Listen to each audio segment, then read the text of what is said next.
आखिर श्री कृष्ण ने क्यों दिया था संपूर्ण नारी जाति को इतना भयंकर श्राप, जिसकी वजह से संपूर्ण नारी जाति को आज भी मासिक धर्म की पीड़ा से गुजरना पड़ता है?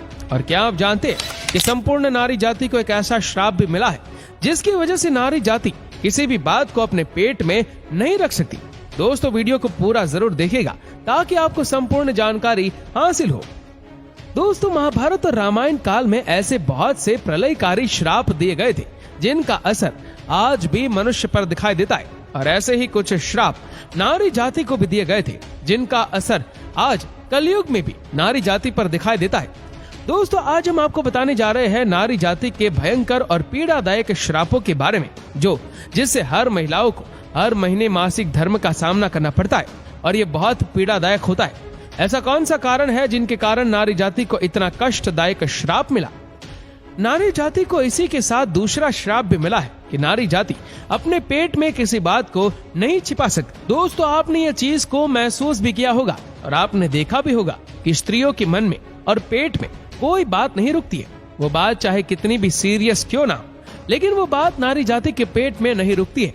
नारी जाति आज नहीं तो कल, कल नहीं तो परसों, एक ना एक दिन नारी जाति उस बात को एक दूसरे से कह ही देती है और उसको पता भी नहीं लगता कि उसने उस बात को किसी से कह दिया है। बातों ही बातों में स्त्रियां उस बात को कह देती है। पहले हम इसी बात पे बात करते हैं कि नारी जाति को यह श्राप क्यों मिला है कि उसके पेट में कभी कोई बात नहीं रुकती है। ये श्राप महाभारत के दौरान युधिष्ठिर ने सभी नारी जाति को दिया था। इस श्राप की कथा कुछ इस प्रकार है। जब अर्जुन ने महाभारत के युद्ध में अंगराज कर्ण का वध कर दिया था, अंगराज कर्ण का वध होने के बाद माता कुंती ने कर्ण की मृत्यु पर दुखी होते हुए अपने 5 पुत्रों यानी 5 पांडवों को बताया था कि कर्ण तुम्हारा शत्रु नहीं है बल्कि तुम्हारा बड़ा भाई है, यानी तुम्हारा ज्येष्ठ है। और माता कुंती ने 5 पांडवों को कर्ण की जन्म की कथा भी सुनाई थी कि किस तरीके से माता कुंती ने कर्ण को जन्म दिया था और अपने कुंवारेपन में भूल बस सूर्य का बीज मंत्र का जाप करके और सूर्य को प्रसन्न किया और सूर्य को आने तक मजबूर कर दिया। सूर्य को मजबूर करके अपने पास बुलाया और उनके तप से कर्ण का जन्म हुआ था। ऐसी मजबूरी में आकर कर्ण को पानी में बहा दिया गया था। जब इस सत्य को सभी पांडवों ने जाना, उनको पता चला तो 5 पांडवों को बहुत ज्यादा दुख हुआ और धर्मराज युधिष्ठिर इस बात को जानकर बहुत क्रोधित हुए और युधिष्ठिर अपनी माता कुंती पर क्रोध करते हुए बोले कि मैया, आपने हमसे कैसा अनर्थ करवा दिया है। अगर आपने हमें ये भेद पहले बता दिया होता तो हम कभी भी अपने ज्येष्ठ भ्राता से युद्ध नहीं करते।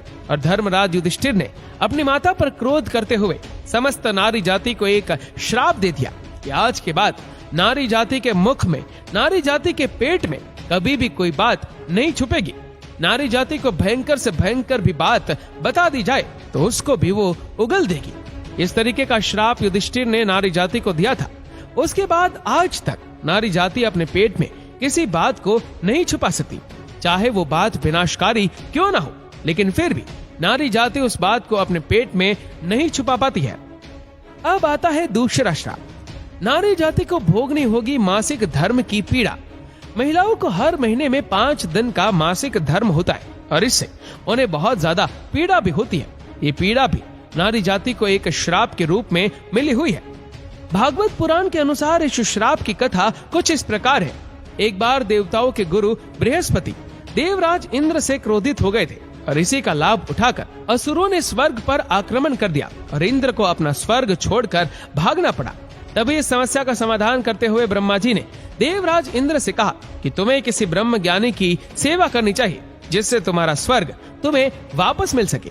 ब्रह्मा जी की आज्ञा का पालन करने के लिए देवराज इंद्र ने एक ब्रह्म ज्ञानी की सेवा करना शुरू कर दी थी।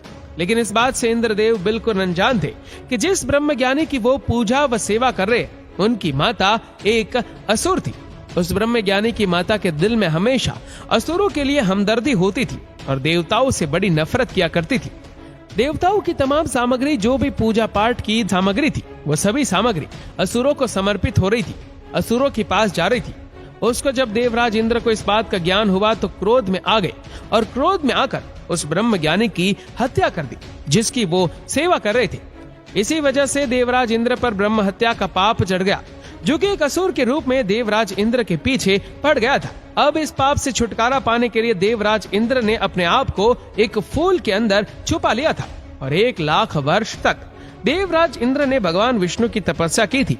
तब भगवान विष्णु ने देवराज इंद्र को उस असुर से बचाया था और श्री हरि विष्णु ने देवराज इंद्र को इस पाप से छुटकारा पाने के कुछ उपाय बताए थे।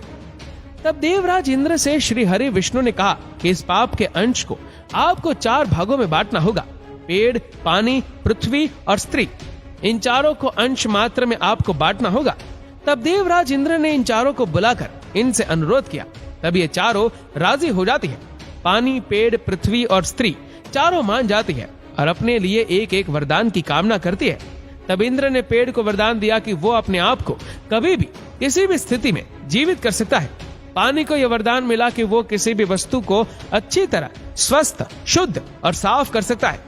पृथ्वी को यह वरदान मिला कि पृथ्वी के अंदर कोई सा भी गड्ढा हो वो अपने आप भर जाएगा, कैसी भी चोट हो वो अपने आप भर जाएगी। और अंत में स्त्री यानी नारी जाति को मासिक धर्म की पीड़ा मिली। इस मासिक धर्म की पीड़ा के साथ इंद्र ने नारी जाति को यह वरदान दिया कि जब भी स्त्री मर्दों के साथ शारीरिक संबंध बनाएगी तो इसका आनंद उन्हें 2 गुना ज्यादा मिलेगा। एक ऐसा वरदान है जो नारी जाति को मिला है। इसी वजह से नारी जाति को हर महीने मासिक धर्म होता है और ये बड़ा पीड़ादायक होता है। दोस्तों, ये थी नारी जाति की मासिक धर्म की कुछ अनसुनी रहस्यमय बातें, जिनकी वजह से नारी जाति को यह मासिक धर्म मिला है और ये अभी भी भुगत रही है और अंत काल तक भुगतती रहेंगी। दोस्तों, इस वीडियो को लेकर आपकी क्या राय है नीचे कमेंट करके जरूर बताएगा।